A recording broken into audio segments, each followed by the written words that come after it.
on vous demande de sortir.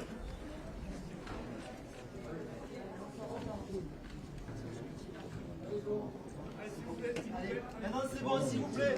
Allez. Je ne vais pas pousser parce que sinon on va tomber.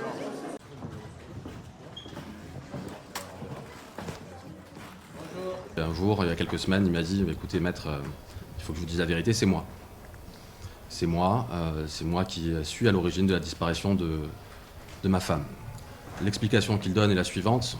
Il s'agit d'un couple qui s'est dégradé inexorablement depuis plusieurs mois, avec des tensions de plus en plus fortes. Et c'est dans le cadre d'une énième dispute conjugale que les choses ont mal tourné et que celui-ci se retrouve donc à l'origine de la disparition de sa femme.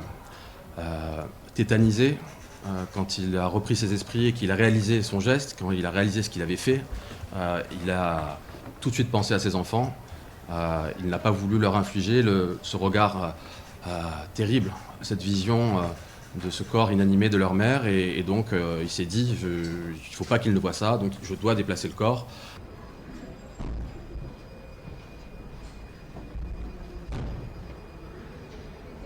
C'est d'abord un énorme soulagement pour Amy que je défends, parce que tout ce qu'attend Amy aujourd'hui, c'est de savoir où est le corps de son amie Delphine.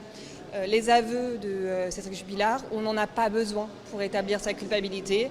Elle a été établie de manière massive en première instance. Elle l'aurait été et elle le sera en appel. Ces aveux, on les voit uniquement comme un véritable espoir qui maintenant devient même une certitude que l'on va retrouver le corps de Delphine. Donc ça reste évidemment un soulagement, une bonne nouvelle. Maintenant on espère que la vérité va émerger le plus possible, même si on devine déjà dans cette lettre le début d'une stratégie de minimisation.